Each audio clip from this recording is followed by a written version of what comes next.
Shut up and sit down.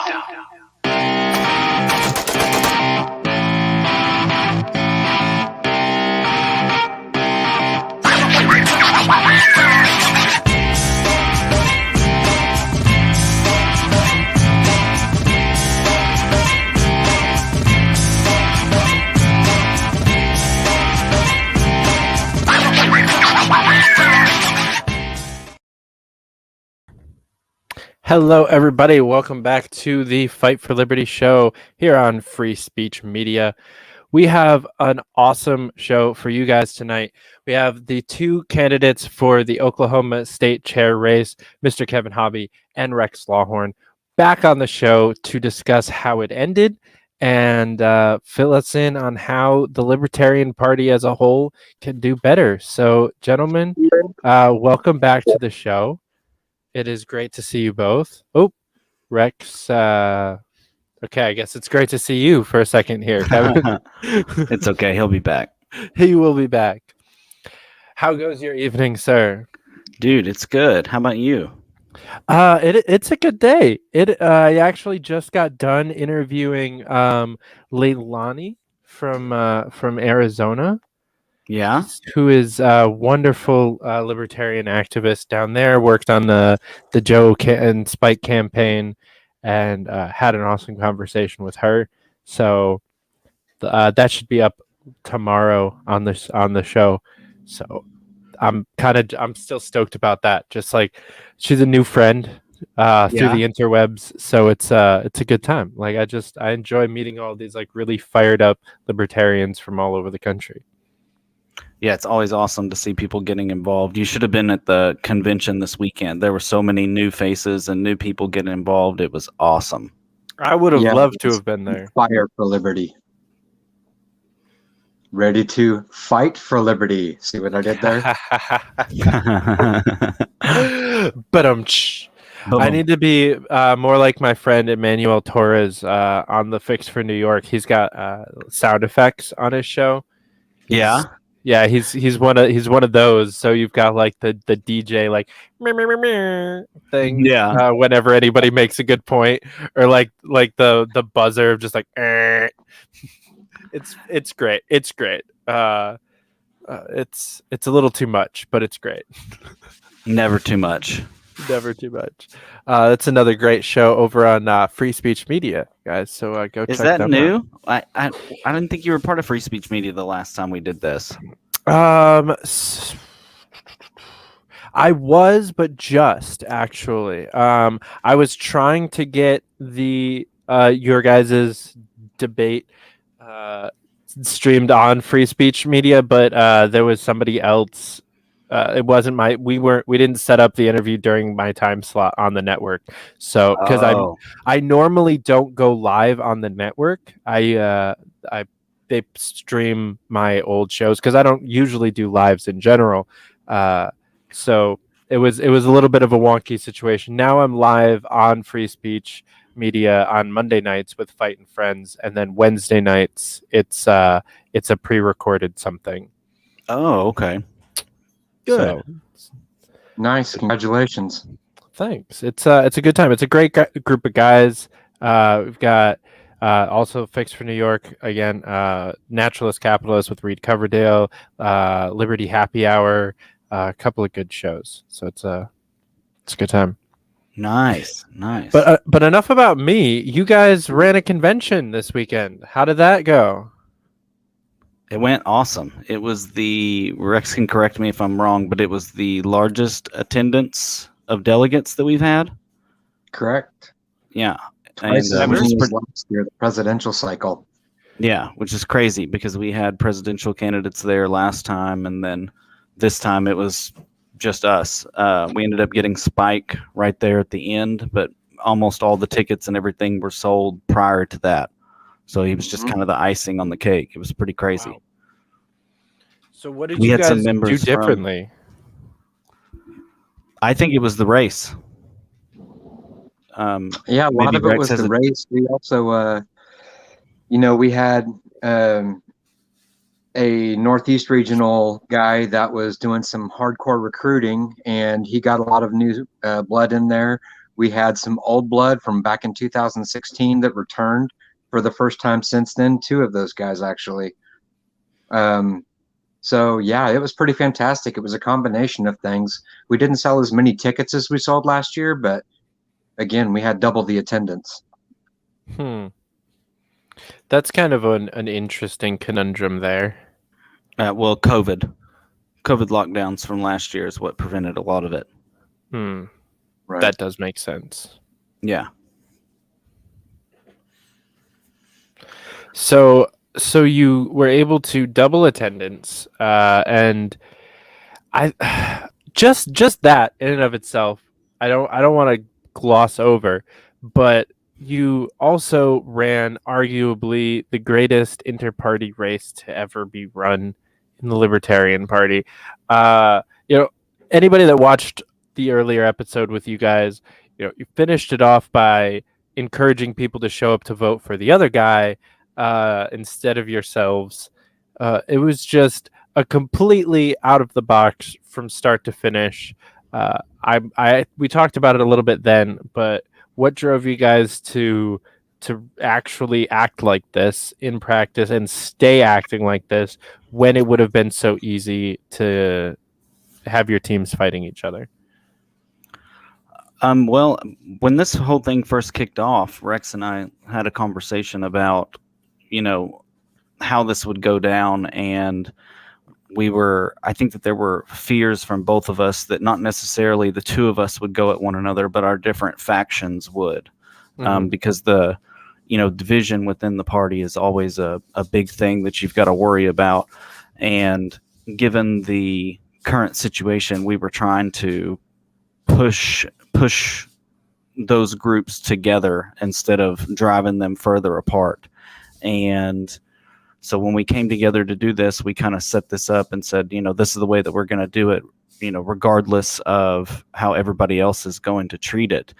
And I think that a lot of people, Rex can correct me if I'm wrong, or maybe if he had a different opinion, but I feel like a lot of people thought that it was just for show until that final debate. And then when the final debate went down, everybody was like, oh, these guys are serious. Like, this is the real deal. This is really what they think. I mean, even Spike Cohen was there, and that was the number one thing that he was talking about, was how this was a legit thing that we did in order to try and set the standard. Oklahoma's a small state. We've been making a little bit of noise here and there on a national level, but we felt like we could influence maybe national and maybe some of the other candidates out there to try and clean this up, because the one thing that libertarians are always good at is fighting other libertarians, and that's not really where we need to be focusing our energy. So that's my opinion. I could not agree more. I think everyone that's watched my show at all knows how I feel about libertarian infighting. So it's really great to get to have other people on to talk about it, so people don't have to listen to me the whole time. Well, you got to understand, I mean, Kevin and I were friends before this, and I had been asked to run, but I was kind of holding off until the last minute before I said anything about it publicly, simply because there is a significant faction in the party that just does not want to see me in any form of leadership. And, some of their complaints are justified. This has nothing to do with how I feel about them, but has everything to do with how I feel about Kevin and how I feel about Liberty. I love this guy. There was no race that was going to put us in a situation where I was like, oh man, fuck Kevin. Because that's just not there. Some people don't have an ability to separate their politics from their personal relationships. And beyond that, some people go actively to include their politics in their personal relationships. And that is not something that Kevin and I have. And that's not something that either one of us do. So, I wasn't going to run until I talked with Kevin and to make sure that that's not the direction this was going to go. And then he finally just said, Rex, just run, man. And I ran, and this is how we went through the whole thing. And I think he's right. A lot of people thought it was just for show because, they thought Kevin was Team Kevin and Rex was Team Rex. And neither one was the case. We were both for Team Oklahoma Libertarian Party. And that's the mentality that gets lost in elections, especially ever since Barack Obama ran for office, when it was constantly a state of division, and that's bled through to every aspect of our politics. And we're here to tell you that's not the way it used to be, that's not the way it has to be, and that's not the way it should be. Everything you saw from us was 100% legitimate, all the way through to the very end, even when we had a tie vote. That was the craziest way it could have ended too. The fact that you guys you started out like you did, you finished off the way that you did, and then went into a tie vote. Yep. Why did it have to be such a like perfect reality show? Well, No. it was just a perfect reality show. We tried to make it that, but we didn't have enough of the body support to make it happen. You want to tell them about that, Kevin? Our joint Yeah, resolution? So when I think it was about 3 weeks ago, after the Northeast convention, Rex and I were having this conversation, and it was kind of like a fantasy discussion about like, man, it would be awesome if we could like co-chair this, if we could do, Rex handles the things that Rex is good at, I handle the things that I'm good at, because our strengths complement each other. Where Rex is strong, I'm weak. And although as far as messaging and outreach and things like that, Rex isn't weak in it. It's just that people seem to take more to whatever it is that I do. So that Kevin, that don't was be modest. You are vastly superior to me than that in every way. well, thank you. But and so we had talked about this, but it was like a dream, of like, oh my goodness, this, if we could do this, this would be awesome.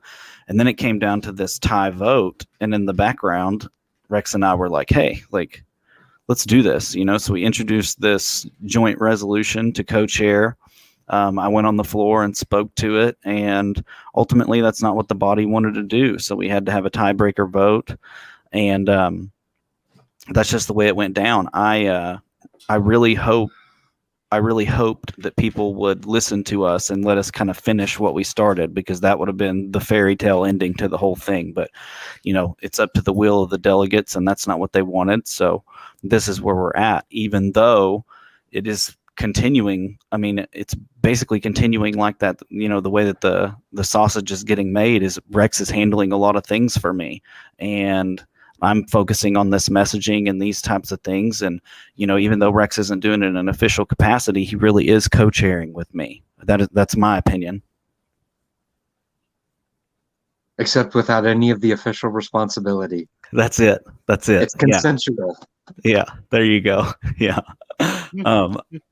So yeah, I mean, and that's just the way it went down. And, we would have preferred it went another way, but this party is ran by the delegates, and that's what they wanted. So that's what we're going to do. We're here to serve the delegates. So it's not the way that we wanted it to go, but it's the way that it went. Right. And I mean, that's unfortunately at the end of it all, that's what you got to do as an elected official, is you're serving the people that elected you. Yeah. And I do want to point out on top of that, it required a two-thirds vote in order to suspend the rules to make that change. And we were just a few votes short of that 2/3. We did have a super majority. So we had 63% of the vote, I believe, is what it was on that suspension of the rules. We just couldn't get those last 3 or 4 votes. Yeah. So, and that, I think a part of that is that people just were kind of afraid of change. The way that we had it set up was, we had gone in and kind of thought of the questions that people would have and how we could answer those before they even asked them and things like that. I just think that some people were kind of afraid of the change, but I do think that would have been a much more viable option, even though we're doing that unofficially. Mm-hmm. Yeah, so I think there's 2 really good examples of unity in the LP right now. You guys are one. The other one is Ricky Dale Harrington Jr. and his very outspokenly Mises campaign manager, working together to do the best thing that we've ever seen the LP really do as far as a national election goes. So, or national office election. So, Yeah, Cookie Harrington's right across the border from us, so it must be something here in the Mid-South. It's got to be. It's got to be in the water. it seems to be something about that area. That was gonna kind of be my point. Y'all aren't far from each other. What's going on over there? Why are you guys so much less caught up in this bullshit than some of the coastal states? It seems like. I think it's just the culture. Honestly, you have that Southern hospitality, whatever you want to call it. People, I mean, I talk about this sometimes and people don't really understand it. But if you ever come to like an OKLP meeting and you ever see a problem arise, the way that everybody comes together to support one another is really something that's beautiful. It doesn't matter the faction or the caucus or whatever it is. It's really amazing to see. We drafted. Probably the most important thing that we did this weekend is we drafted a resolution calling on our governor to pardon one of our most prominent, hardest working members, Drew Cook, and that was a unanimous thing that we all came together to support one of our members that gets out there and puts in the work and has been really screwed by the system. And you see things like that all the time. When the convention was getting set up, there were people that weren't part of the convention committee that came in and were helping out. Was it last year or the year before? We were discussing doing a joint convention between ourselves and Kansas to come together just to get more people involved. And so I think that for the most part that the culture here lends itself to more of that unity, more of that coming together to fix problems. Even among the factions that disagree with one another. Yeah, I mean, and that's really apparent when you see it in action. It's one of those things that like we talk about out there, and people don't. It's hard for people to understand because it's just not that way in other areas. But I mean, even after the election, the new XCOM and everybody has kind of hit the ground running, and we've all come together as a team to do these things that we're trying to do. We were the first state LP to make a statement against the passport vaccines. That was picked up by national. That was national statement on Facebook was actually our statement. So we hit the ground running on that. We've hit up our Oklahoma City, which is our largest metropolitan area. They have this bullshit anti-panhandling bill that we fought against and eventually won in the Supreme Court. So we came out, we hit the statement with that. We're drafting our letter to the governor in order to get Drew pardoned. And these are all things that we're doing within 2 days of the election, that when we've all come together, these different factions that were against one another are still coming together to get the work done. And I think that that's the true message of unity. We don't have to agree on everything. We just need to be out here doing the work. Don't forget, we've put together our first event jointly, mutually as well. Yes. Yeah, we did. April 9th, 10th, and 11th at Doherty, Oklahoma, the old high school, 310 North 2nd Street. We're having the first Liberty Unity annual campout sponsored by the Unity Caucus in conjunction with the Southeast Oklahoma Libertarian Party's convention. And that's open to all of you. Anybody that wants to come camping that weekend, feel free. We've got the space. We've got some food coming. Come join the party. Wait, would say that weekend again? April 9th, 10th, and 11th. All right. Are you going to come down? You heard him. Of course. That's not even a question. You said sponsored by the Unity Caucus. That means I'm required. Yeah. I guess I should say the Oklahoma Unity Caucus, but David, you you're welcome. In the spirit of unity. I guess I represent the New York faction. Yeah. There is no Unity Caucus in New York. No. It's not a thing. And I don't want to paint this all like we don't have our conflict, that we don't have our backbiting and backstabbing that goes on behind the scenes, because that's human nature. I mean, that's just what people do especially when you get into highly contentious situations where people have very strong, very passionate differences of opinion. That stuff happens here. But when it comes down to getting the business done, we can put it behind us, and we do, and we get shit done. And Yeah. that's where it's important. Yeah, I mean, our convention wasn't all kumbaya like we're making it sound. We had a real throwdown about open and closed primaries. I mean, I spoke 3 separate times on it. Rex spoke on it. I mean, everybody spoke on it, and tensions were high and passion came out. But at the end of the day, you know, it's all about just doing the work and getting the stuff done. And that's one thing that we've really been able to do here recently. And it's making an impact, you know?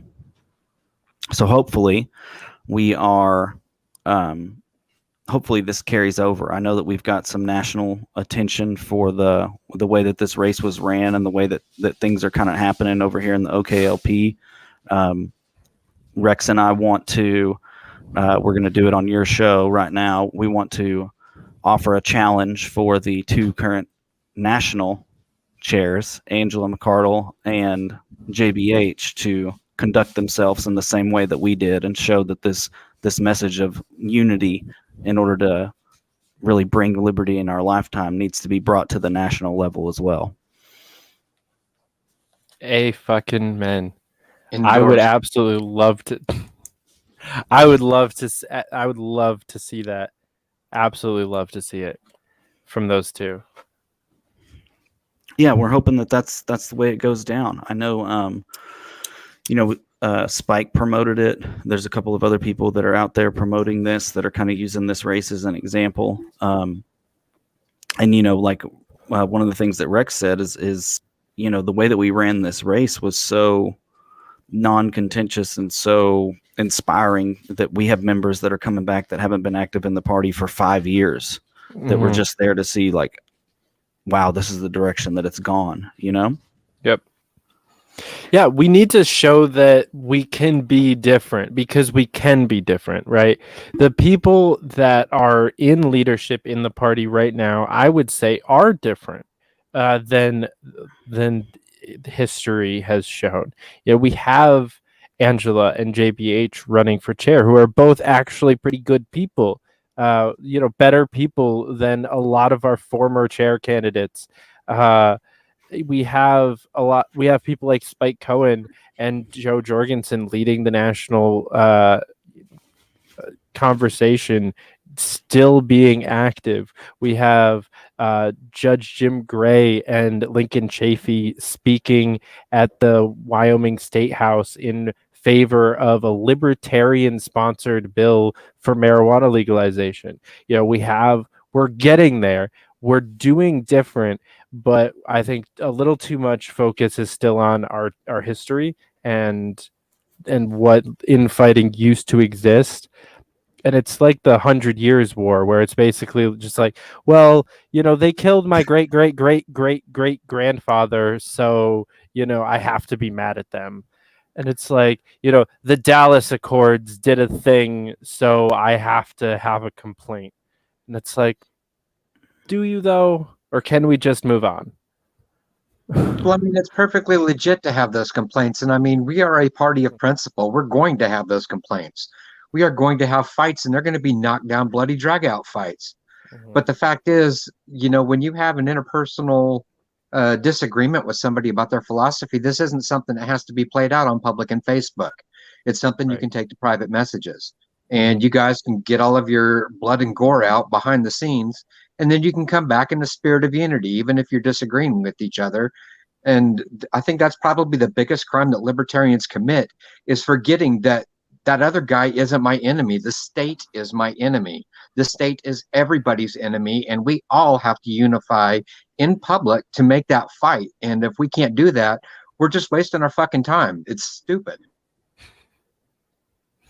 I could not agree more, my friend. Yeah, I mean, just to echo what he said, I mean, even if you look at just what we've been able to accomplish in the short amount of time that we've kind of brought this message out. I mean, the fact of the matter is that when we're united, we're strong. But when we're bickering over, you know, this guy's not a real libertarian, that guy's not a real libertarian, this person said something mean on a podcast 7 years ago. Like, it doesn't get us anywhere. Mhm. I know that whatever we have done against the universe to deserve this, we're going to watch Dave Smith and Archie Flower fight on Twitter every day from sunup to sundown for forever. But imagine how much more we could get done if they were just working together to focus on the issues that actually matter. Right. That's why one of my favorite things that I actually have seen in that obnoxiousness that is the debate between those two gentlemen and their followers, more specifically, is a very constant attack against Archie. Is that his state website hasn't been updated in like 2 years. He's a state chair.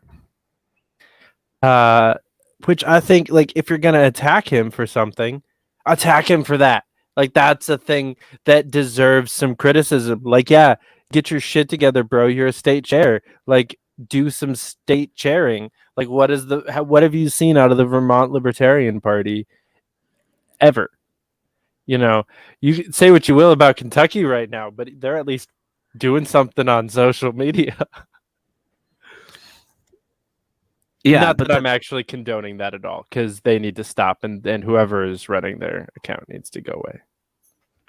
But here's the thing about that, right? So the Kentucky Party, I don't know how to get this to come across without it sounding like I am condoning them, but I would rather somebody try something and it fail, even if it fails as miserably as what that tweet did. At least they're trying something. I mean, think about all of the state parties that we have and all of the prominent people within the party that didn't make any statement at all and just sat by the sidelines. At least they're trying something. It may have failed miserably and come across and been damaging to their message overall, but at least they're trying something, and I bet they don't do it again. And I'm not even going to completely call it a total failure, because look at all the conversations that have spawned about it since then. People are actually considering the fact, is a vaccination passport, some type of papers, please scenario that could lead to something worse in the future. And that was the whole point of their post. It wasn't, we need to compare this to the Holocaust. It was, we need to compare how a fascist state utilizes these tools to break us down and make us factionalized so that they can more easily push their pro-war agenda that does wind up killing millions of people all over the world. I mean, while we're all debating about this, there's still bombing brown people over in the Middle East. Mm-hmm. If we're not paying attention to it, then they do it with impunity. What I find to be specifically just enraging is that we had to sit through 5 years of them calling every person right of center a Nazi. And now all of a sudden the new precedent is that comparing things to Nazi Germany and to the Holocaust is bad. Yeah, Dave Smith and somehow anti-Semitic. Dave Smith had the best quote about that. He came out and he said, "Oh, so we're not going to call people Nazis anymore." Like, that's the line that we're going to draw, because it won't be but like 2 or 3 days down the road when somebody's going to call Kentucky LP a Nazi for something. Mm-hmm. And it'll be the exact same people that criticized him for this message. Yeah, right. 100%. Yeah, I mean, we saw the same thing out of The Mandalorian when they got rid of Gina, but Pedro Pascal or whatever. Is that the name? Mm-hmm. Okay. The other day I said Pablo Picasso on a stream. No, you didn't. I was like, I know it's like a P word. Like, I don't remember. Pablo Picasso. So, like, we saw some very heavy fucking double standards there on that one. Oh, and we lost Rex again. He'll be back. He'll be back. He's always back. Oh, now we're zoomed in. No, I don't like that at all. There we go. Sorry. All good. Technical difficulty. Ooh. We do have an echo here, though. Uh-oh. Maybe? Never mind. Nope, it went away. We're good. Sometimes the echo fixes itself. Once it figures out that it's echoing, the computer fixes itself, which is a nice thing to watch happen. Yeah, that was Soon they'll something be that I had to smarter get than used us. to. Yeah. Oh, they will for sure. But was getting for a long time when we first started podcasting, we weren't checking the reverb and stuff like that, you know? So it was something that I really had to figure out. But yeah, most of the time with the new technology, it just fixes itself. Mm-hmm. One thing that I had to learn was, really, I didn't learn. I still fuck it up sometimes.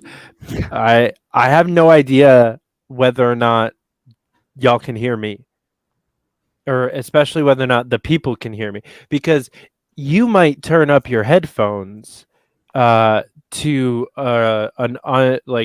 where it's uneven, like what you're listening to from yourself compared to what the headphones are coming through as. Like, you're going to make sure that you can hear me, because you can just turn me up on your computer or on your headphones or whatever, so you're not going to be able to tell if I can sound good. And I'm going to have you probably like turned down or turned up, whatever. Like, we're both going to correct that in our own computer's audio. The people watching have to like just get the split audio however it fucking came through, and there are so many episodes back there where like you cannot hear me for shit. It's just I'm like way back here, like for the whole thing. I'm like, as long as I'm talking towards the microphone, like that's fine, right? Like y'all can hear me, right? This is cool. Just god awful sound quality. Yeah, it did audio correct there as you moved back and forth between them. That's funny. Yeah.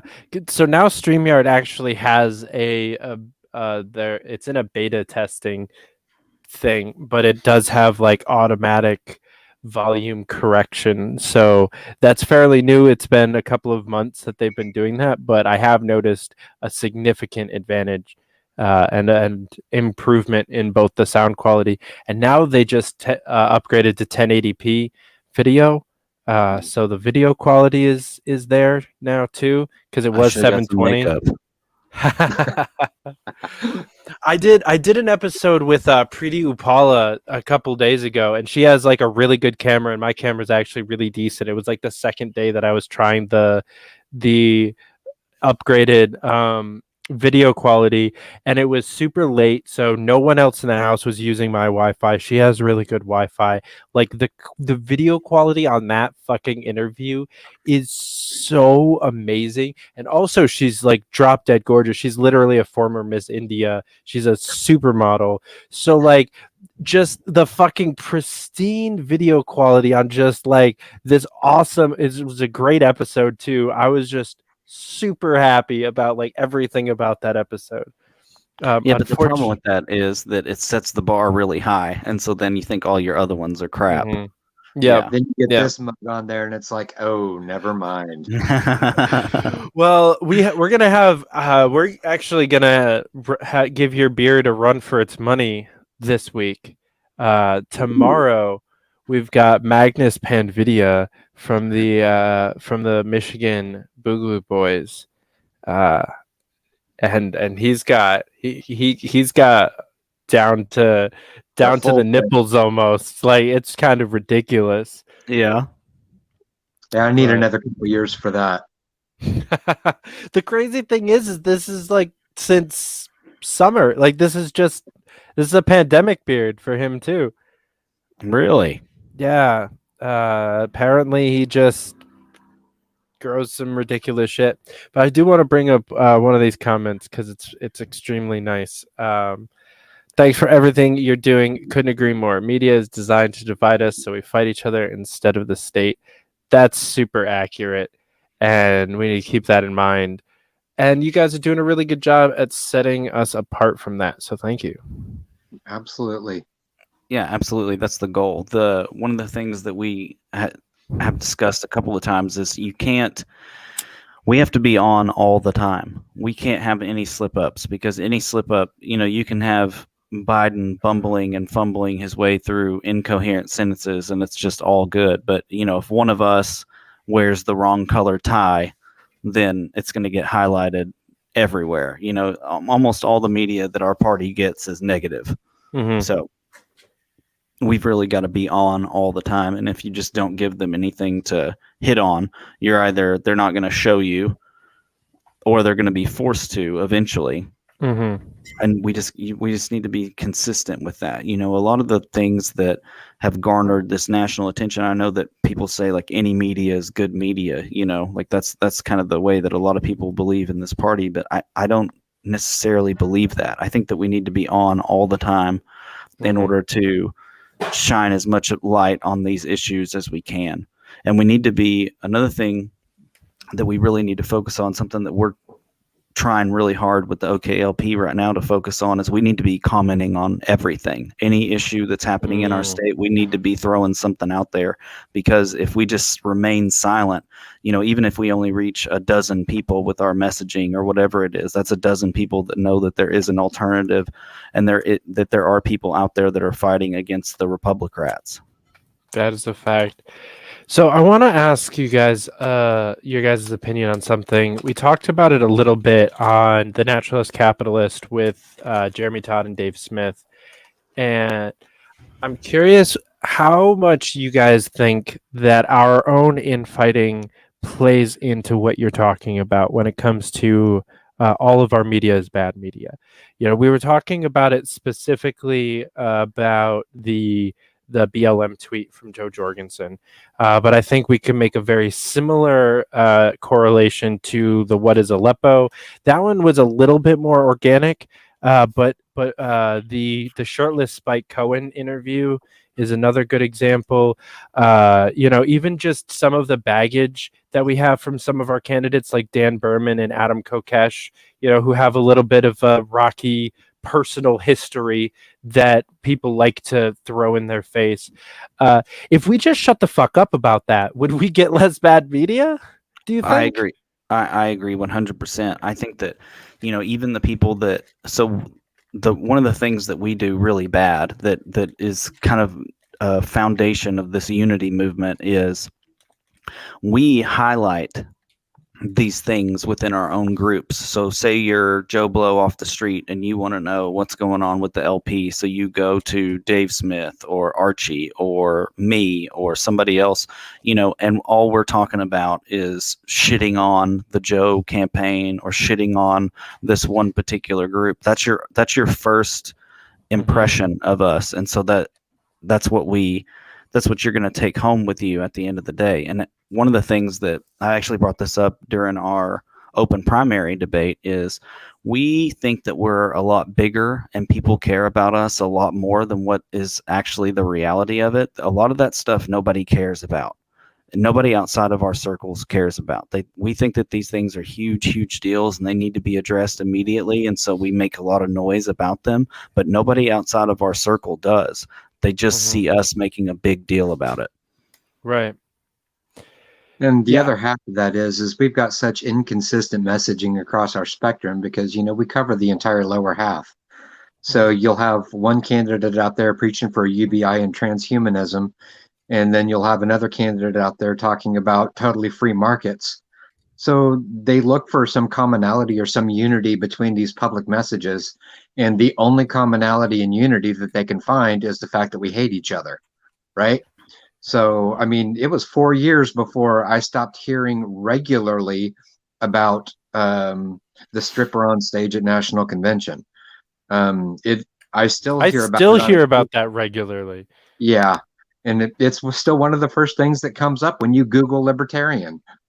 And then the other thing, like here in Oklahoma, especially, and in 2018, it was me, Chris Powell, and that other guy running for governor. And to this day, we hear about the Tiger King all the time.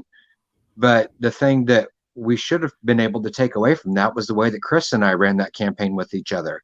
We had the same type of positive statement, and we disagreed with each other a lot more than Kevin and I do. But at the same time, I still have Republicans coming up to me and say, hey, you and Chris, you guys were the model for how a gubernatorial campaign should have been run. You primary on your ideas, not primary on the character of your opponent. And that was something that you guys did. And I mean, the Tulsa County Republican vice chairman thanked us for that. And we're still getting the same type of response between Kevin and I. But that always gets overshadowed by whatever the darkness is, because everybody loves a good story, right? Everybody loves the Tiger King, not because he was good, not because it was a positive message, but because they're entertained. And that's another challenge that we've got to overcome as a party. How do we present that positive, unified, strategic message in a manner that is going to overcome everybody's desire to find the worst in everything? Right. And the other thing that we really need to focus on as a group, in my opinion, is we kind of these bad things, right? The stripper at National and things like that. We just kind of like sidestep it or write it off. I think that we need to be coming at this head on. Like one thing so of course, whenever I got elected, the posts come out and the number one comment is, well, geez, hopefully he's a good enough chair to get Joe Exotic elected, or like just random stuff like that about Joe, and my rebuttal to that has always been, listen, Joe was a train wreck, but his campaign slogan was, let's fix this shit. That's how fucked up your government is, that Joe Exotic saw it as a problem and tried to fix it. And if we have messaging like that and counters like that put it back on, them, then it will radically change the way that message is. If we just owned it and then rolled on with it, instead of being like, well, that guy's crazy or whatever, that guy's not a real libertarian, et cetera, whatever one of those canned excuses you want to give. If we just, hit it head on, then yeah, I mean, with the stripper at National, if somebody brings that up, just say, hey, look, man, like I was fighting myself to not get naked on that stage. I mean, it was a really sexual vibe, or whatever you want to do. Turn it into whatever and just roll with it, But that's perfect. Pushing it off and saying like, oh, well, that person's crazy, or that person doesn't represent the party, et cetera, it makes it seem like we have these skeletons in our closet, instead of just owning it and saying like, hey, look, this is a very small faction of the party. You need to look to Chris Powell, who just won his, city council race with 76% of the vote. You need to look at all the stuff that Spike is doing. You need to look at all the stuff that we're doing here in our state, and et cetera, and because that's the majority of it. These very small people, even though they're the loudest, they make up a very small portion of the party. Mm-hmm. Yeah, and they're the loudest because they're the most enjoyable to listen to. Like I would much rather listen to. Do you guys know who Luke Wenke is? Mm-hmm. Up there in New York, yeah. Yeah. Okay. Do you know, Kevin? Is that a name? I don't. Okay. What did he run for? Vice president last cycle? I don't even freaking know. But he is a similar to Mr. Weeks character that is a little bit more active on the state level. And he is actually a professional gimp. And he is a sex worker. So he's very big into like the sex. Wait, is he the guy movement. that wore the Trump hat during the debate, and he talks like super crazy? That I don't. Presidential debate. Yeah, I don't one think. of the debates. Maybe I don't think that I saw that if he did, but he's just someone that thank God at the moment is no longer really active in the party, but has just caused so much trouble. But I have a couple of good friends that fucking love the dude because he's fucking hilarious. He really is just hilarious. He has no shame. He has no shame at all, and will just do the dumbest things in the world. And so like sometimes it's fun to have him around. And on a unity perspective, it's fun to have someone to like unify against, to just be like, fuck that guy, he's an asshole.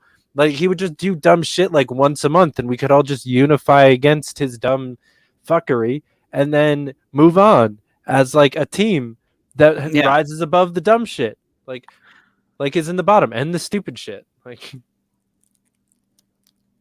Well, there's a whole other perspective to that.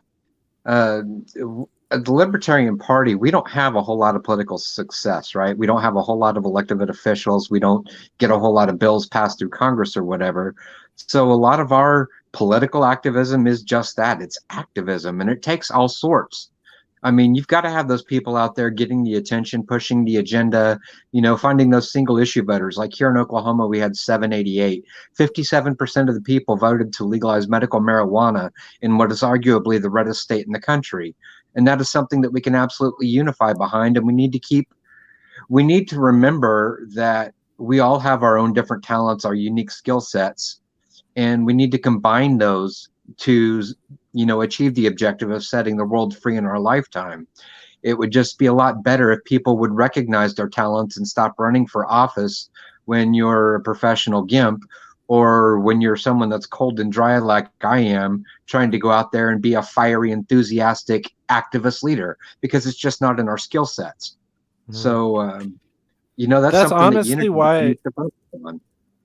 Yeah. Sorry, I didn't mean to cut you off there. That's honestly the main reason why I'm not sold on Angela McArdle for chair, because I think chair is a boring fucking job that is not meant for a firebrand powerhouse messenger like Angela McArdle. Like, I think that it requires a nerdy tax lawyer like JBH, right? Like, that's why I'm still team JBH in the chair race. At the moment, it's close. It's hard. I like them both a lot, but I'm like, I think he's just, the job is more suited for someone who's a little bit more calm and centered and boring.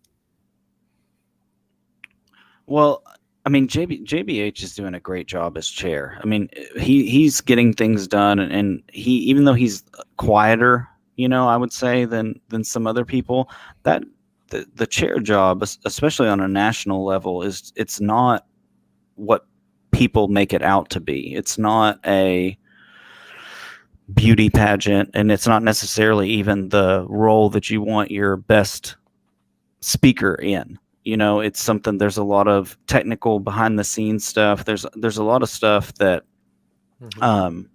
goes on that a lot of the public doesn't understand or doesn't know.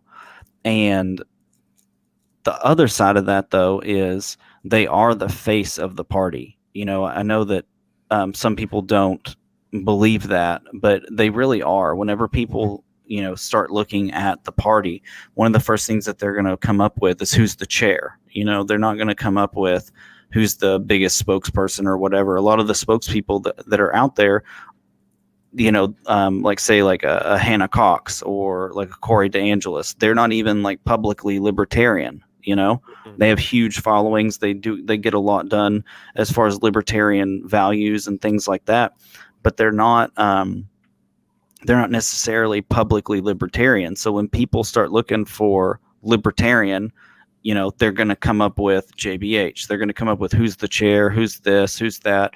And so you have to run those dual roles. But the technical why side is of it like that for us? Because it's not like that for anybody else. Do you Because we even don't know who the chair of the GOP is? Reince Priebus, last I knew.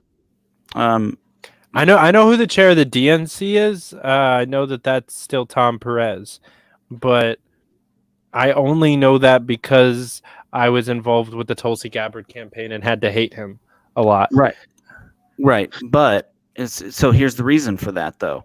When you think of Republicans, you think of Ted Cruz, of Trump, of Dan Crenshaw. When you think of Democrats, you think of Biden, Hillary, AOC, all of that. What are those people? What do they all have in common? They're elected officials. We don't have any elected officials to take that away. All we have is the organization at this point. And until we get to that point, that chair is going to have to serve both roles. That's just the way it is. The only competition he has right now is Justin Amash for public face. Yeah. And I mean, that's Spike. Even Spike. So here's the thing with Spike, who I love, by the way. Spike is the best. He's a wonderful, wonderful person. I think he serves as Tasha's spouse very well. But Mhm. he's really big in our circle, and this goes back to what I was saying before. We automatically assume that everybody cares and everybody knows. Most people don't know who Spike is. Like Spike went to the OKC zoo yesterday. And was fine. Imagine if Justin Amash tried to do that.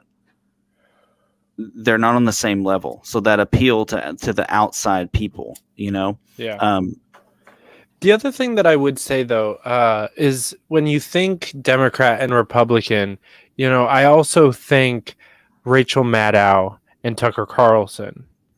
Mhm. I also think Nina Turner and like a Megan Bill Maher McCain. type. Yeah, or Bill Maher.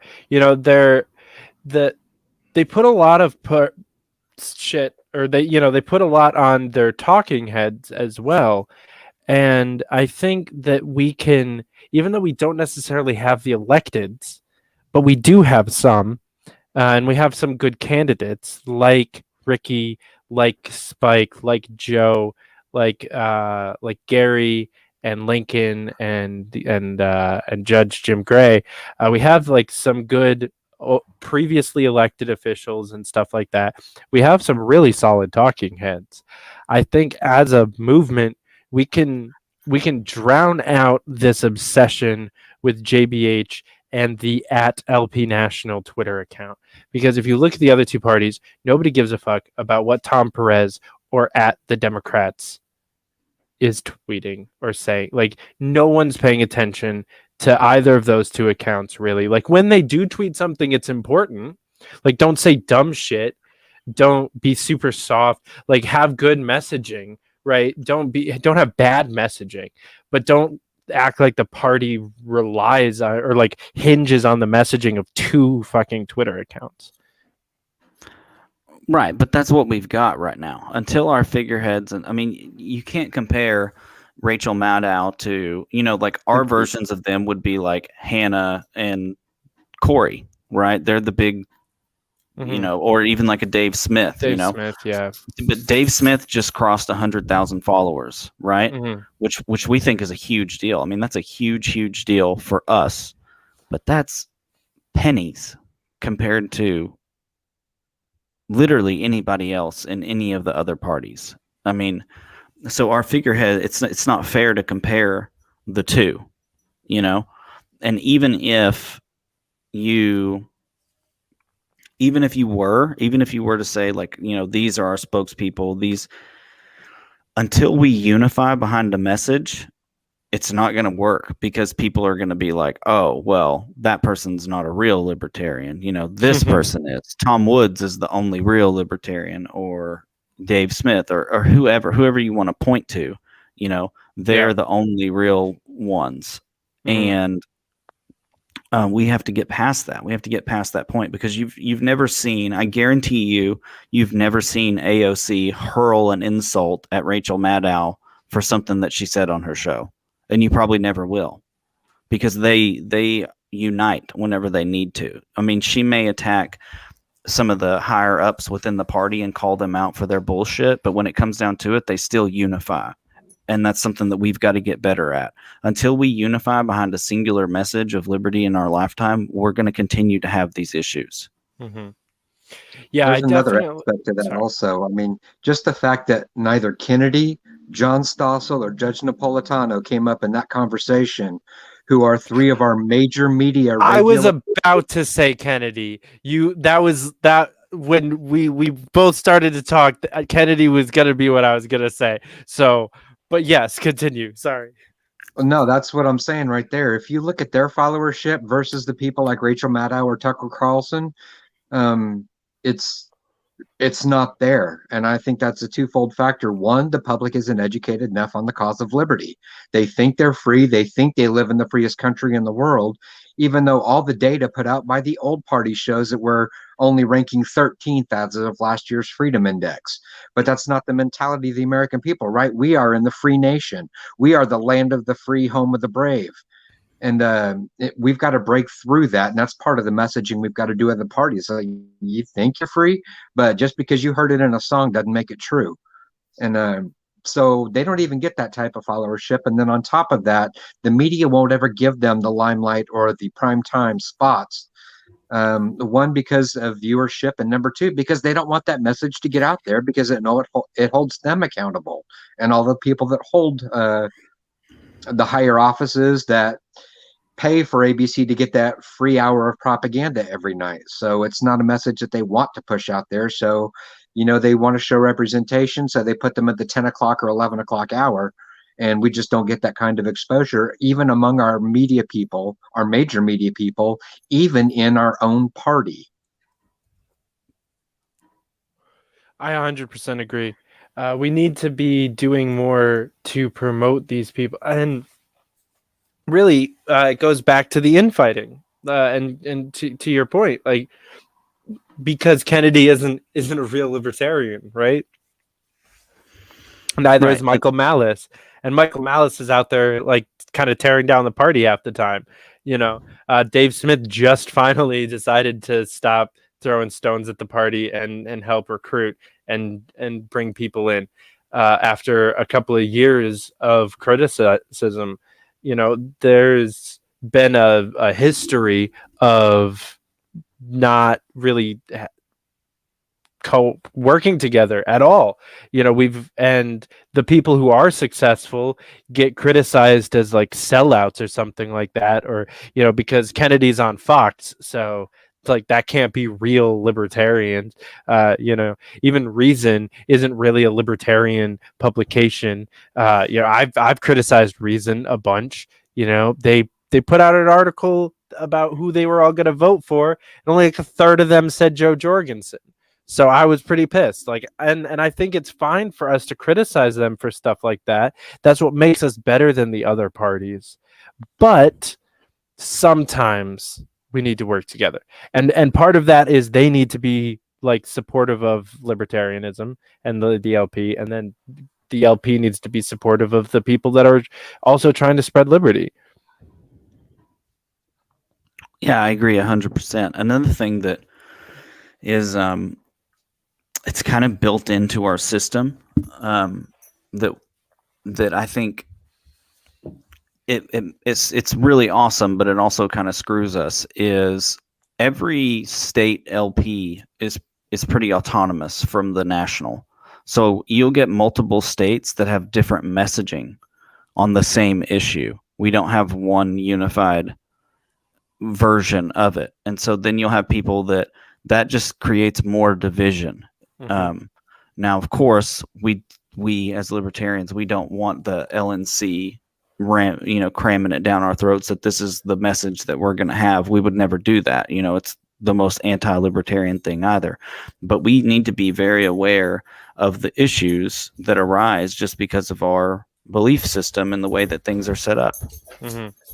Yeah, I find it really funny. I've brought this up a couple times in the last couple weeks, especially in clubhouse rooms. I find myself saying this the most. We're talking about messaging from the LP and what the right messaging is going to be to win over the whichever group of people we're talking about. I'm like, why are we a group based on the concept of decentralized leadership and localization, trying to find a one-size-fits-all solution for 50 states and 350 million people? Why? Like, our entire ideology says that's impossible. Why are we trying to do it? We're kind of moving into another topic of conversation at this point. I mean, that we have fundamentally different cultures all across the country. If you wanted to break down our subcultures, I've seen several organizations put out charts that say that we are basically 11 different countries trying to live under one unified rule. And that's part of what makes libertarianism so important. It allows those 11 different cultures to coexist peacefully underneath a common structure, unifying for common purpose.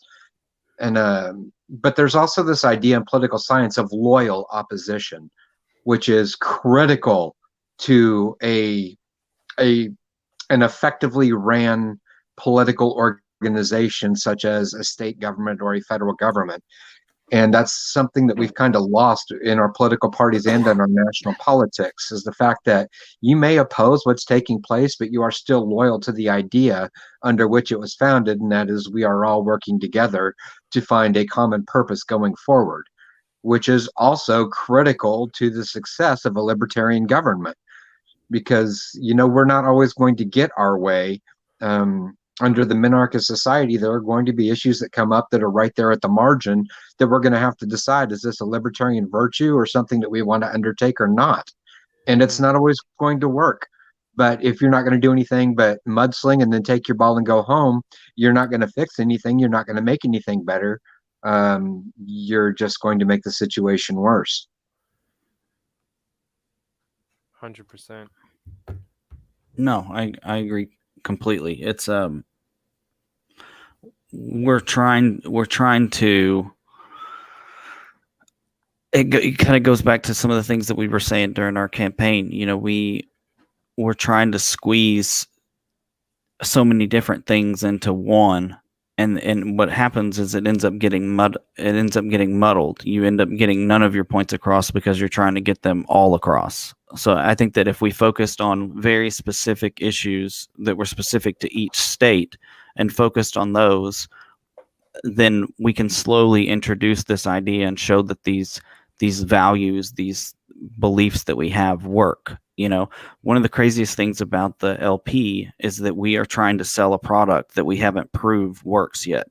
I mean, imagine if you were going to buy a car and the car salesman was like, well, we think it can fit 4 people and we think it'll drive and we believe that it will get this much gas mileage, but we really don't know.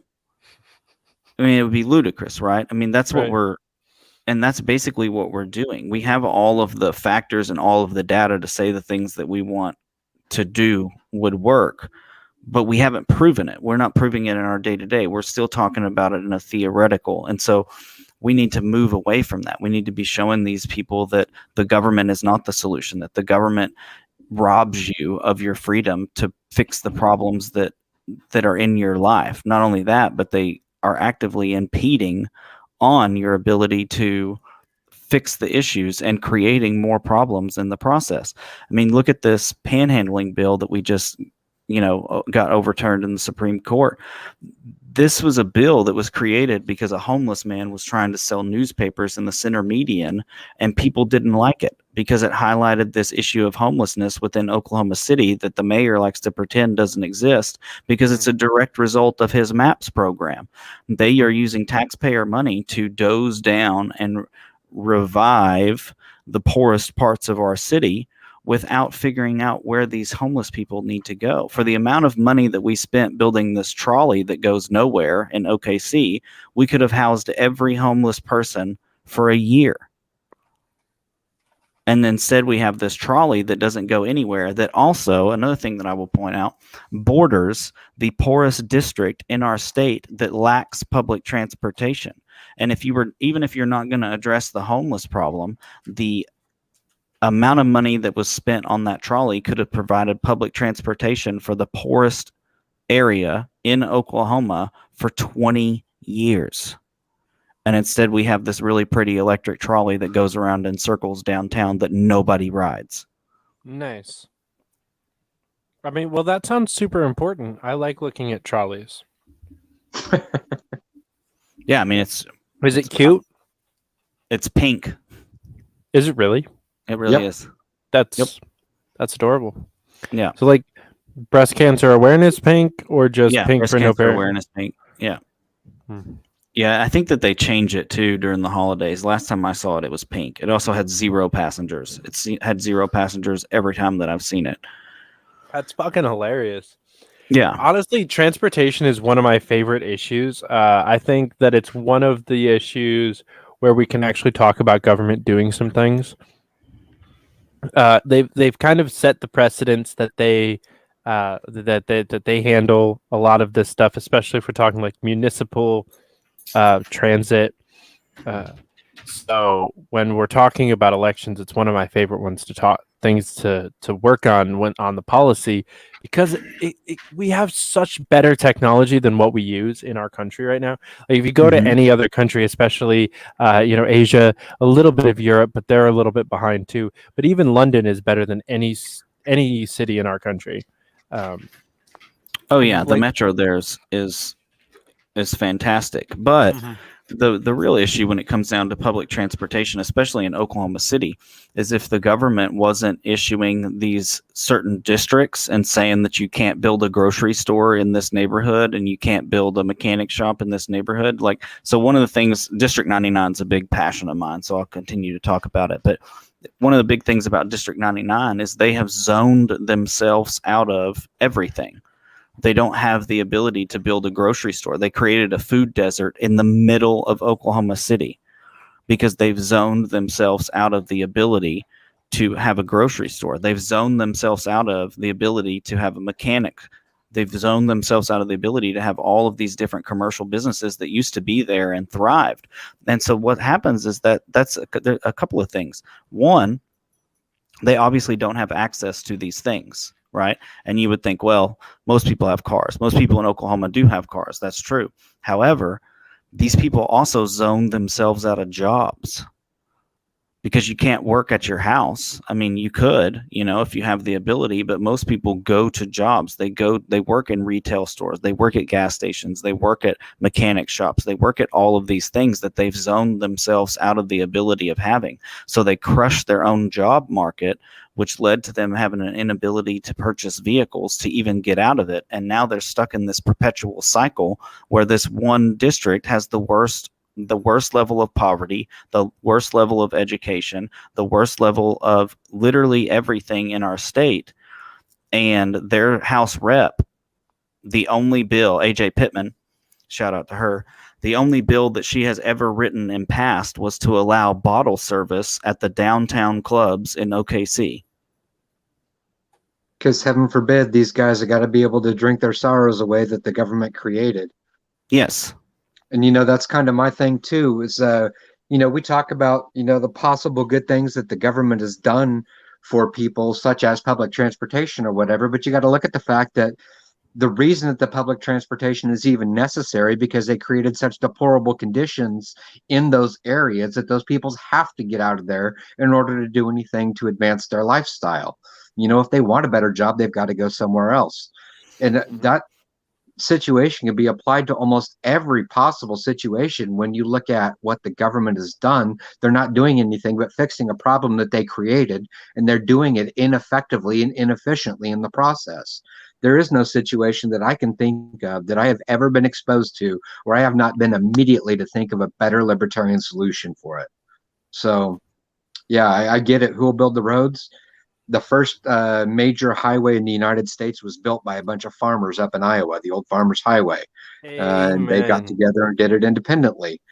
Everybody wants to look at the national interstate system. Well, the national interstate system wasn't built because we had a problem getting across the country. It had a problem because industry was having a hard time getting things from one side of the country to the other as quickly as they wanted to.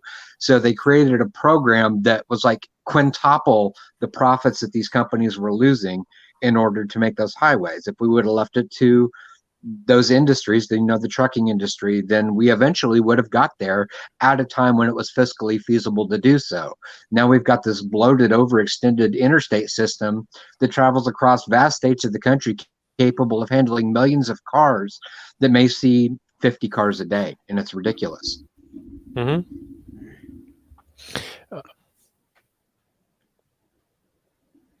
Yeah, sorry. I was Didn't mean to come I never. I almost don't even want this. I don't even need to be here for this. I could just listen to you two talk the whole time.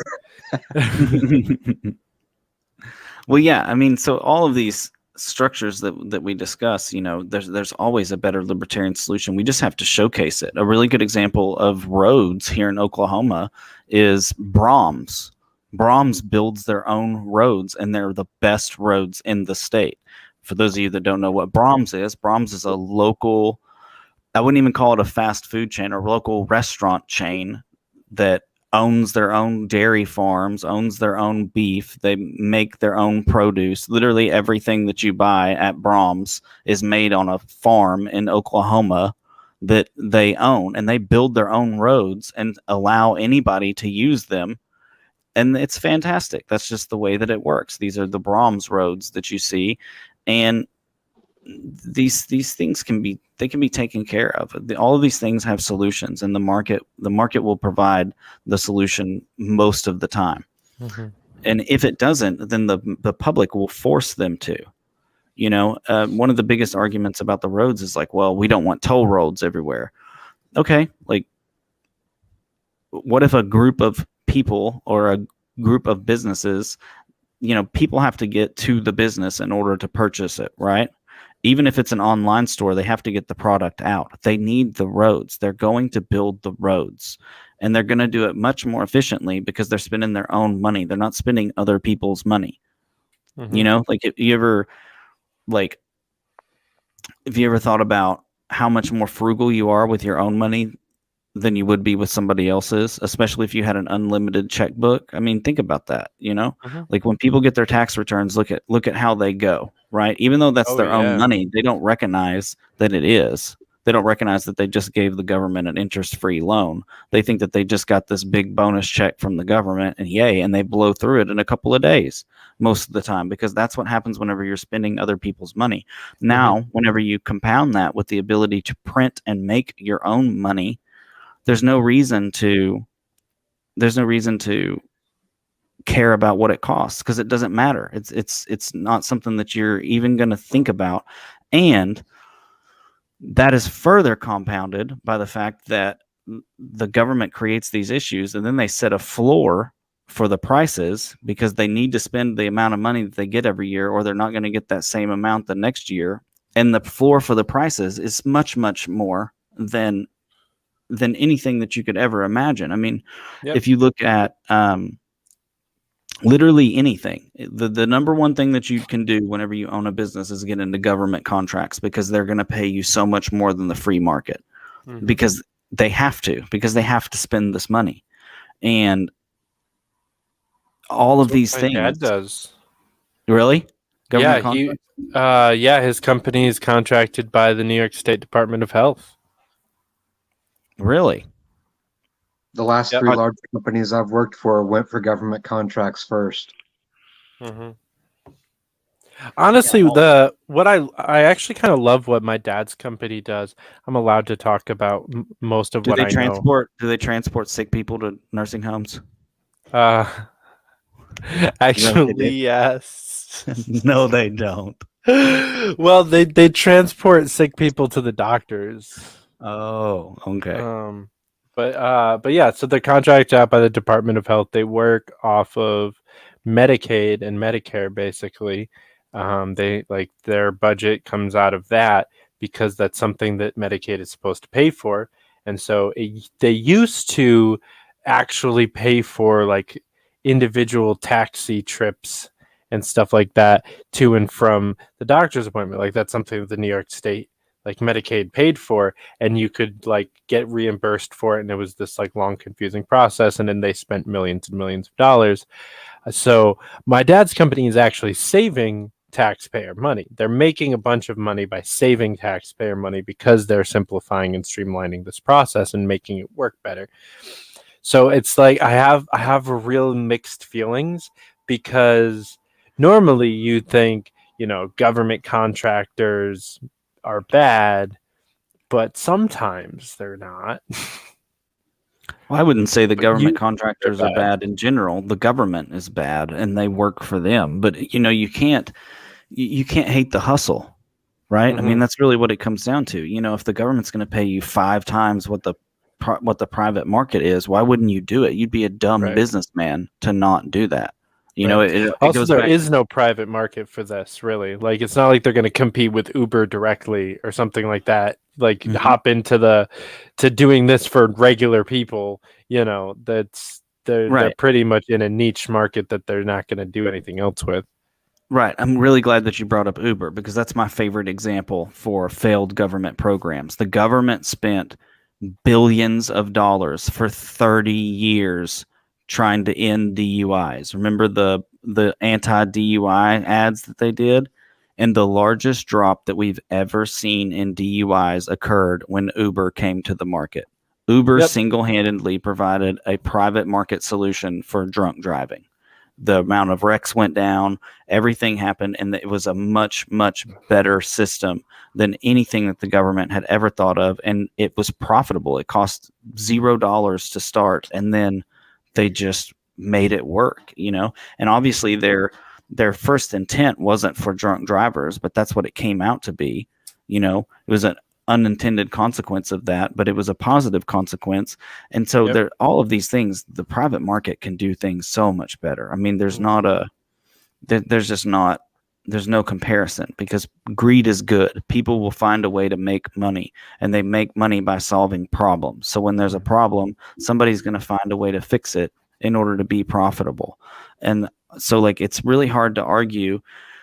I think that one of the only government programs that it's very hard to argue against is going to be, and I know that there are arguments against it, but like the Department of Wildlife, things like that. That's one of the ones that like it operates fairly well. It operates fairly efficiently. It's something that we need, and Mhm. that's about it though. And even it could be done better. I'm not sure how. I've seen solutions for it, but it's so far down on the list of things that we need to be worried about.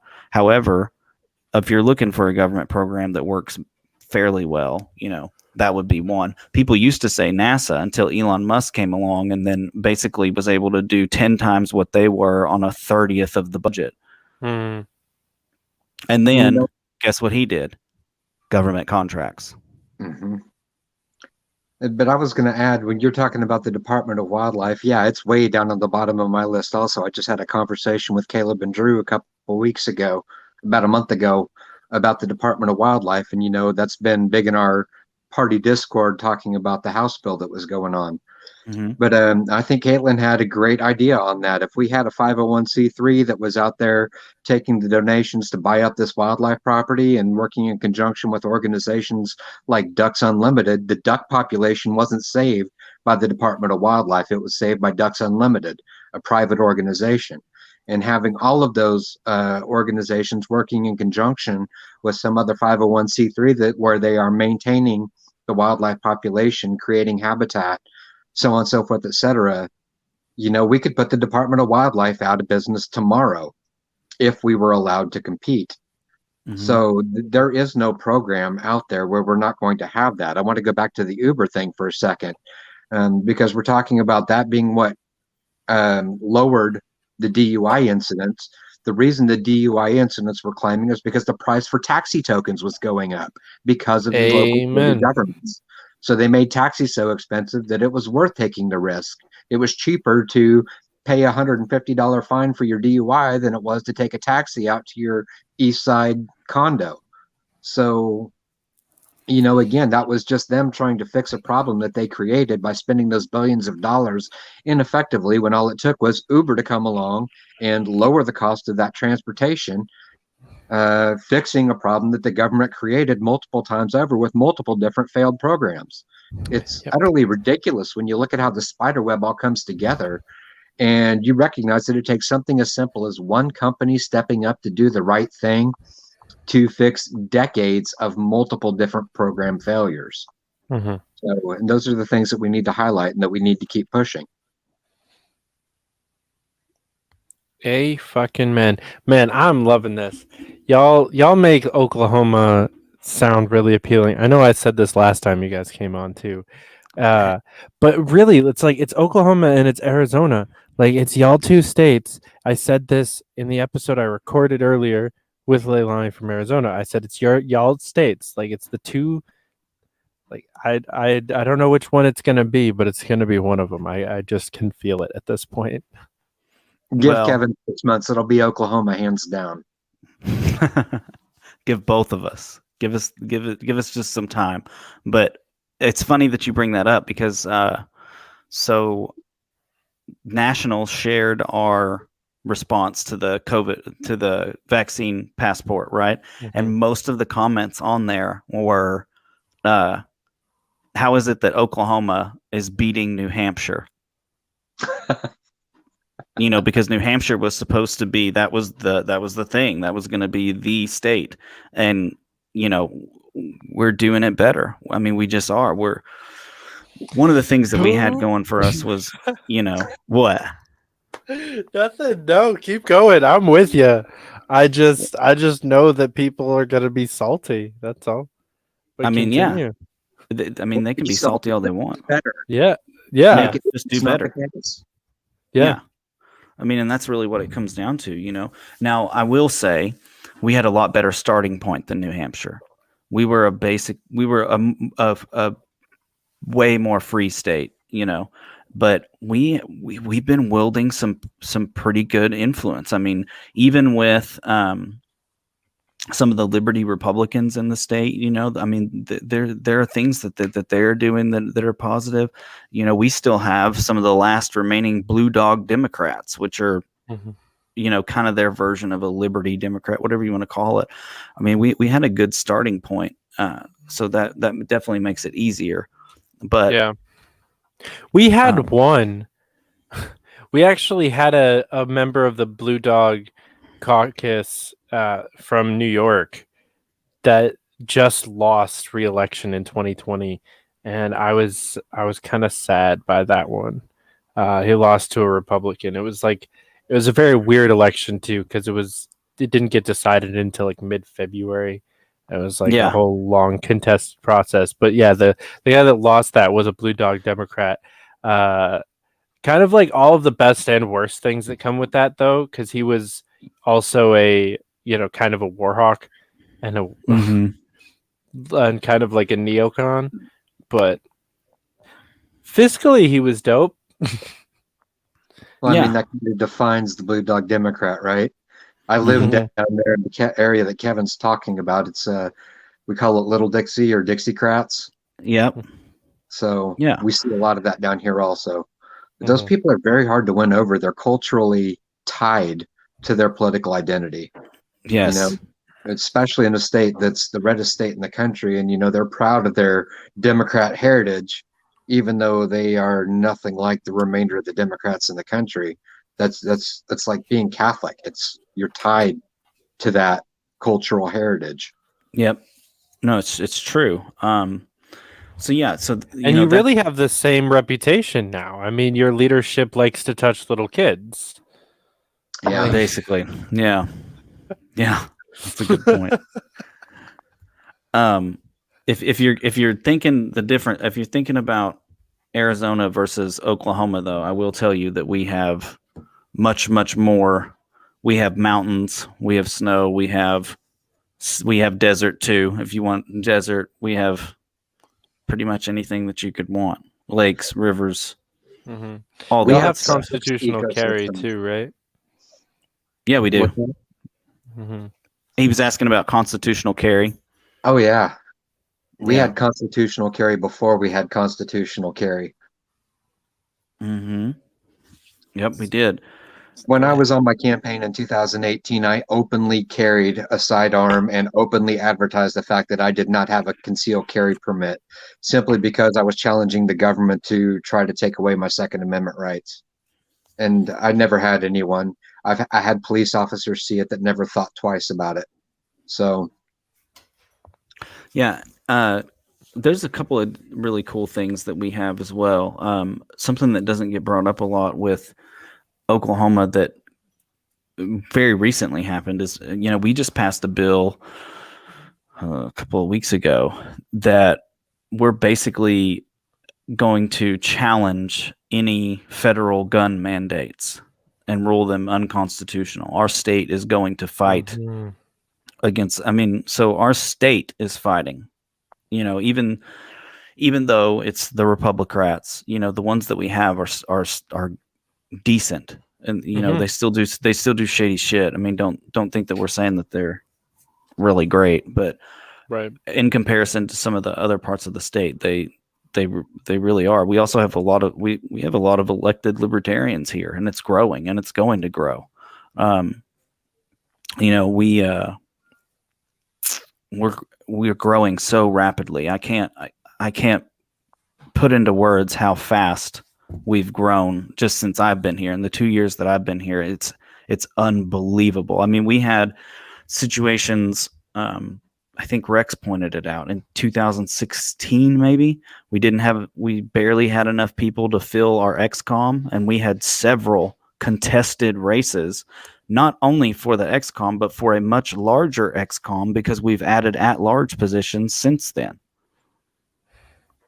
4 of them. Fuck yeah. Yeah. Nice. Yes, this is what I love to hear and what I love to see, and what we are actually seeing from a lot of states right now. We're seeing huge growth in the LP. A lot of people want to talk shit about the Joe Jorgensen campaign, but it really got people active and fired up, whether in a good way or a bad way. It either got people to say, yeah, I want to support this woman in this movement, or like either during or after the campaign, it got people to say, well, that was a shit show. I need to go make this better. Whichever one you are, like, let's unify around the fact that you decided to join up this year, and let's get going, because membership is going crazy right now. Yeah, membership is going crazy, but something that I'm not knocking you specifically, but I feel like we as a party are way too into our presidential candidates. I think our presidential candidate, that's ballot access only. We're 5,000 winning elections away from having a presidential candidate. We need to be, if we poured as much resources and time into local races as we do these presidential elections, then we could really, really make an impact. And that's something that we're going to do here in this state is we want to focus on winnable races. Instead of having 30 candidates, say we've got $10,000 in our budget and we've got 30 candidates in the state LP, that will barely cover the filing fees for those candidates, and that's it. But imagine if we had 1 or 2 candidates in these small cities like Alva or like Poto or Atoka or whatever, and instead we took that money and we're paying people. We have the funds to put people up in motels, to reimburse them for gas, to come and knock on doors. Because if you talk about some of these small towns, they may only have 300 or 400 houses to knock on, and if you can pay somebody $100 for the day or whatever and put them up in a motel, reimburse their gas, we can make huge improvements in this. But this idea of flooding the ballot, painting the ballot, peppering the ballot, whatever has not worked for us historically. Yes, you do. If you want to say statistically, if you run more candidates, you win more races. Yeah, that makes total sense. Maybe, but that Indian rain dance approach is not. It's not going to work. We can't just keep dancing until something happens. If we focus, one thing that we saw this past weekend at convention that was the Mises Caucus, and the way that they were organized and the way that they all came together and unified to get the things done that they wanted. A lot of people were very grumpy about that or whatever, but the fact of the matter is that the other groups could do the same thing, and that organization and that unity that they had pushed a lot of stuff through and got some people elected and things like that. The whole party should be looking to that. Now, you don't have to agree with their beliefs. I'm not a Mises Caucus guy, but the fact of the matter is that their organization and their tenacity towards getting what they want done and focusing on these very small things instead of a whole bunch of things, to steal a line from Drew Cook, we can be, how did he word it? We can be really bad at a lot of things or really good at 1 or 2. That's honestly, I think it's really interesting that you phrased that entire pitch like that, because realistically, what you just did is you said, "I really love the Mises Caucus because they're so pragmatic." That's literally what you just said. You just painted out the pragmatist caucus plan and ideology, and then was like, and I love and I love that the fact that the Mises Caucus is doing it, because they are. They're doing the same exact fucking thing. Just their three things that they're focusing on are slightly different, like ever so slightly different. Like that's the only real difference. It's a priorities difference. It's not even really an ideology difference at this point. I don't think. The fact, like, the pragmatists push Joe Jorgensen. She's not a moderate. She's not a milk toast or like a fucking Bill Weld or even a Gary Johnson style libertarian, right? She's a real, basically anarchist libertarian. Uh, the pragmatist caucus doesn't mean moderate anymore, and the Mises caucus doesn't mean right wing anymore. And so they're basically the same fucking thing, just with two different, like, completely different attitudes, really. Like, the pragmatist caucus is all about being buttoned up and like official and a party, and the Mises caucus is about screaming from the rooftops what needs to be said. And I'm all for both of them, and I think that it's great, but they really are almost the same now. Well, I would point out which one of them is actually getting results in half the time. There's a pretty significant difference between them. The Mises Caucus actually organized and goes out and does shit, and the Pragmatist Caucus gets into fights on Twitter. That's the real difference. I would challenge that to that as not really reality. To be perfectly honest with you, the Pragmatist Caucus is very underrepresented on Twitter. First of all, like, our executive director and the majority of our the leadership in the caucus doesn't even have Twitter. You don't see Laura Ebke or Alexander. What I don't know how to pronounce his actual last name, or Ed. They're not on Twitter. You don't see them on Twitter. You have Andy Craig exists, but other than that, most of the prags, including myself, are either unity or very quiet on Twitter or barely on Twitter at all. And you're talking about getting things done in half the time. The two caucuses were both started in 2017, right? They're both brand new. One caucus has gotten a state legislator elected, the other caucus has not. So even if we want to talk about achievements, the Mises Caucus is doing a great thing for membership right now, and for donation and for fundraising. Like, I do not want to knock the Mises Caucus, but the Mises Caucus is only a couple months older than the Pragmatist Caucus, and they're not exactly ahead of the Prags on their accomplishments for getting people elected. And I mean, we got a chair elected last year. And again, like, they're a little bit older than us, and they're both pretty new. But correct me if I'm wrong. I mean, yeah, Mises came around the same time, but this Mises that we're talking about now has really only existed for about the past year and a half. This new group that has come in and has really changed their kind of perspective and what they're trying to do, they are making huge ground since they decided to do it. I mean, if you look at what they did here in Oklahoma, I mean, how many were there? I mean, of the 45 delegates that we had on Sunday, I think 22 of them were Mises members that were not members last year. That were not members 3 months ago. Yeah. Many of them. I mean, and they came in and one of their members, I won't say they specifically, threw together a protest in 6 hours? Yeah. Decided that they wanted to do it, got the permit, showed up and did it. Stood on the Capitol steps and protested. And with these over guys 100 people. With over 100 people. And I mean, we watched it happen in Discord in real time. He was like, hey, I think I want to do this. And then they were just like, yeah, we're doing it. Boom. Here's the permit. Here's this. Here's these ads that we threw this page together. Let's do this.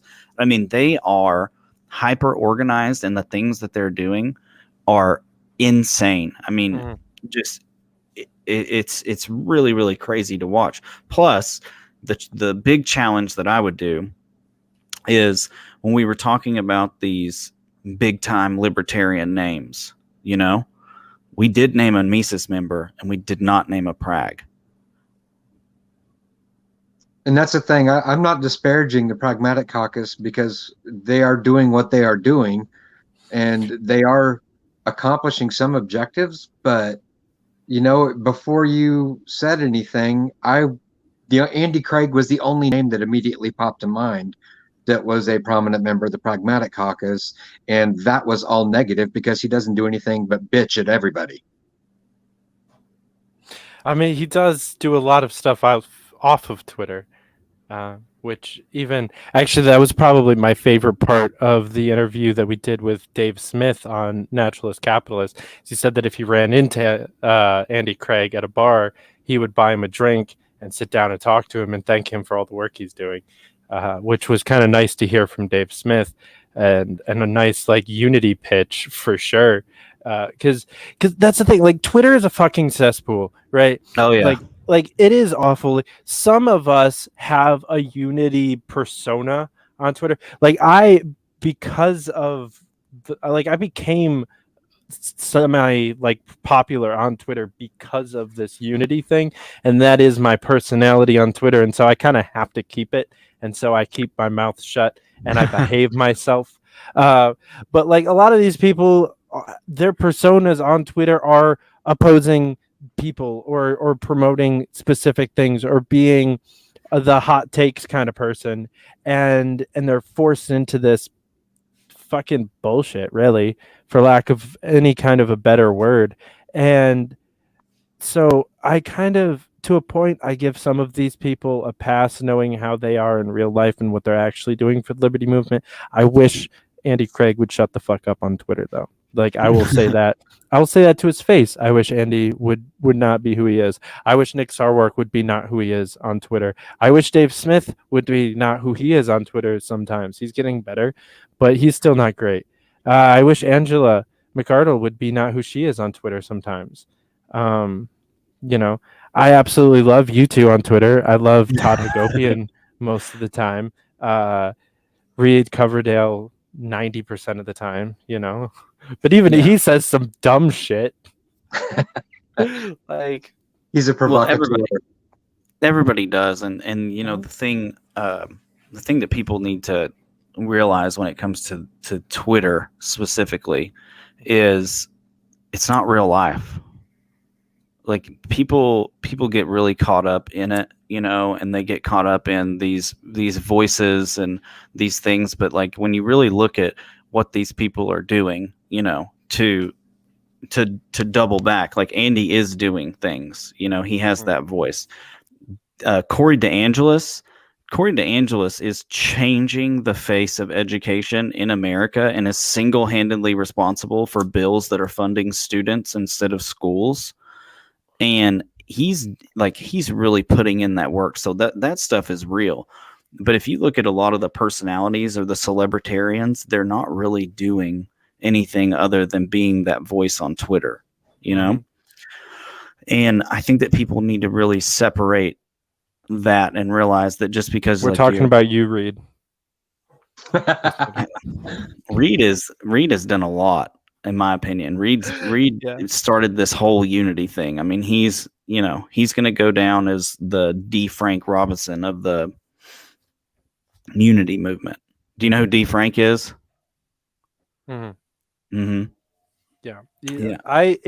We had a phone call the other day, him and me, where I think it was just after Dave Smith like tweeted something like really good. It was after because Dave said something about like, I don't care if you're on the right or the left, if you're working towards liberty, you're an ally or something, you know, along those lines, like basically like verbatim unity talking point. And and we were on the phone, and it's like we did a thing. Like we might have single-handedly like changed the course of American human, or like just human history. Yeah, for Like sure. like actual human history. Like if we can unify the Libertarian Party and then unify just the anti-establishment movement in general, the way that we're trying to, around some really amazing people, and actually do some stuff, like we're going to change the course of human history.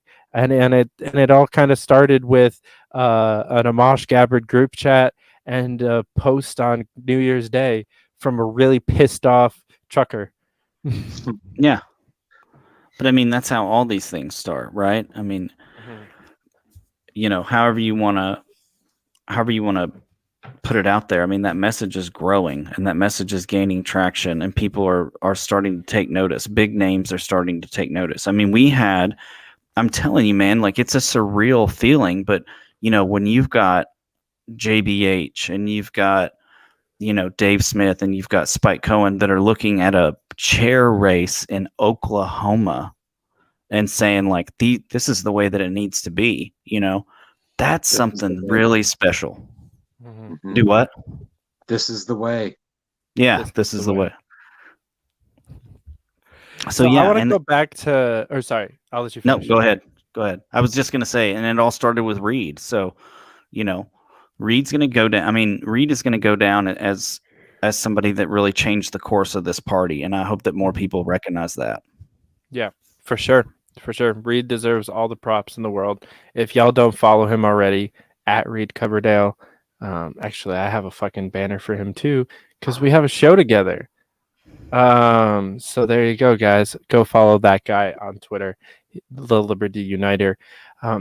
But real quick, I want to go back to what you said earlier. You guys issued an actual challenge to our other two, to the two national chair candidates, the two current ones. We'll see if there's any more right now, but it's been narrowed down to two for right now, to run their race the same way that you guys did. So what I want from you guys is a little bit of advice for them on how to keep it clean and keep it about unity. You want to? I'll go first. Don't listen to anybody on your team, because after every time that you speak, after every post that you put up, there's going to be somebody that's going to say, hey, you're being way too nice. You've got to, and then you have to.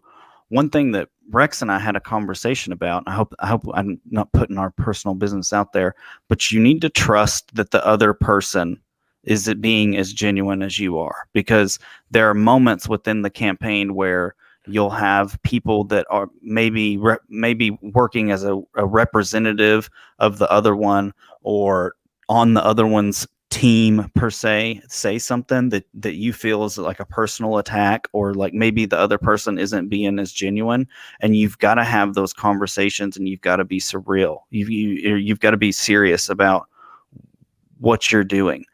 And for us, I think that the best thing that we did in this campaign is Rex and I talked almost every day about what was going on, about these issues, about this fighting that was happening kind of in proxy to us, between these different factions. Because even though like we presented this message of unity, there was still a very real Team Kevin and Team Rex outside of us.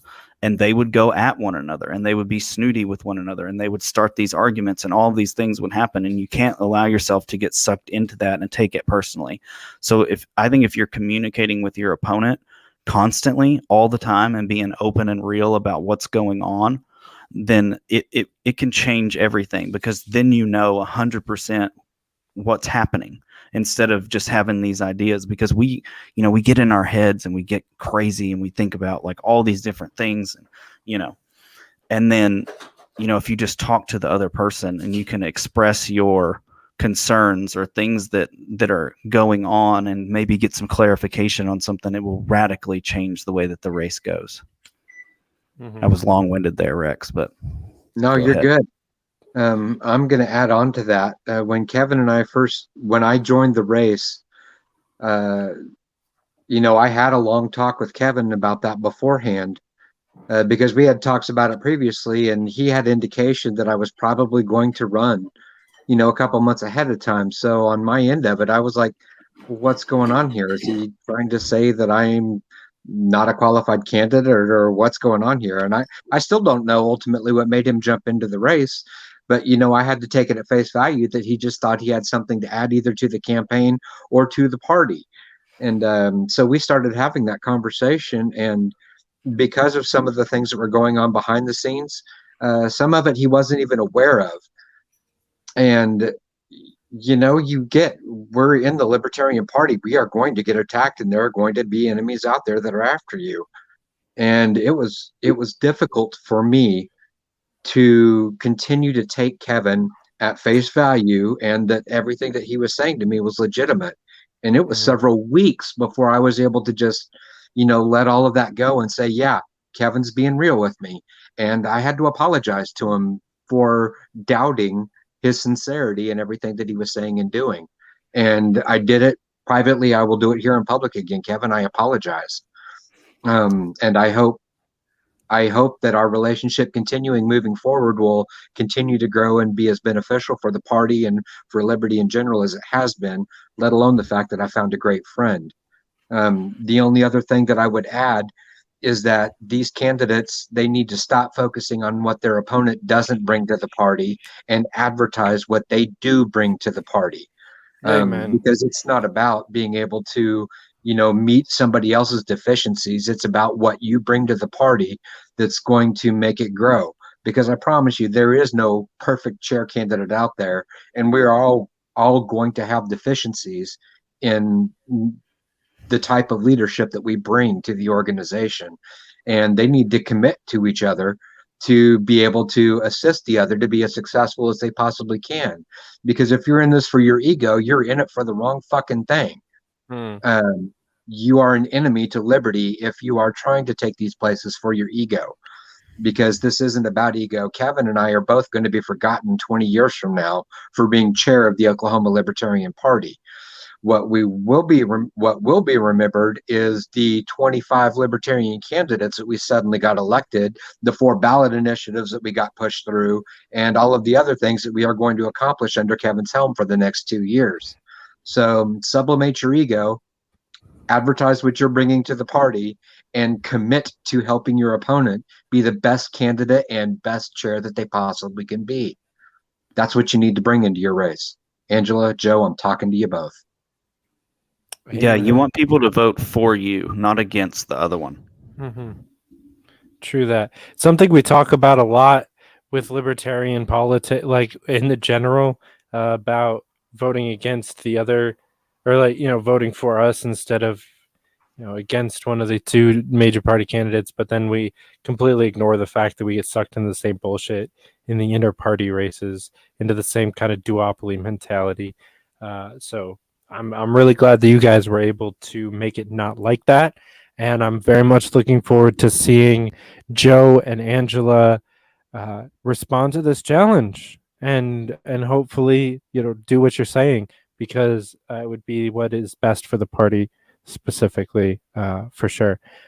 I do want to give you guys an opportunity to pitch the OKLP and what you guys are doing out there, and how someone can get involved, what they should be doing.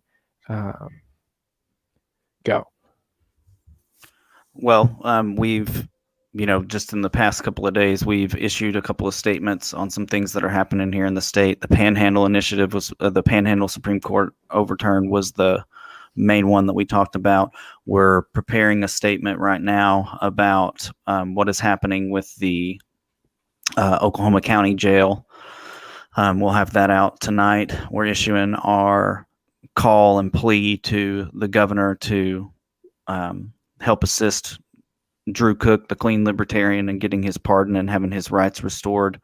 We are working on a couple of different initiatives and some things to try and influence because we don't have anybody that's elected on a state level right now. We're working on things that we can do to influence the two parties that are in power. We're getting ready for a governor race. We're focusing on a couple of neighborhood cleanups, some different events. We've got the Southeast Convention coming up to drive some more membership and kind of spread that message out there. We have a lot going on here. We're going to do something really, really great here in Oklahoma, and I really hope that everybody will join us. OKLP.org. We're working on updating all the information and all of that stuff. We do have a new XCOM, so some of the stuff on there is old, but we will have it updated just as soon as we get all the permissions and stuff from National. You can follow me. You can follow the Rex. You can follow the OKLP. We're on everywhere. I'm just now getting more active on Instagram. If you want to follow me there, it's at Kevin Hobby. And yeah, I mean, those are just the things that we're working on right now. We're only 2 days in. And Liberty Mountain Farms. Yeah, I was just about to make Rex pitch that too. Yeah, Liberty Mountain Farms. I've got a lot more time to do it now that I'm not so active with the state politics. Kevin's, I've always got his back. Anything that he needs from me, I will absolutely do everything in my power to make sure that he is the most successful chair we've ever had. But the rest of my time is spent up at Liberty Mountain Farms. You'll find us over on Facebook, Patreon/LMF. And we are going to keep pushing our educational outreach, teaching people that they don't need to be reliant on the state because they can take care of it all themselves. So, but then everything Kevin said too. Amen. Well, guys, thank you so very much for coming back onto the show. I've just fucking loved watching your guys' race. I can't say it enough times, honestly. You guys did something truly incredible with this, and really set a precedent and set an example that I think the party can really build on. So I just can't say thank you enough. Thank you for having us. Yeah. All right. Well, guys, thank you for watching. If you haven't already done so, definitely click the subscribe button. It is over yonder. I always fuck this up. I don't remember which way it is. Like the video, share it. Go follow Rex and Kevin and myself, all of us on Twitter. All of our things have been scrolling across the bottom. So if you haven't gone and followed us yet, just go back. They're there. But until next time, we'll be here. And if you have some questions for these guys, definitely drop them in the comments or hit us up on Twitter, because the OKLP is doing some crazy, awesome stuff. And so I'd get involved, guys, for sure. Yeah, thank you. All right. And we out. Boom.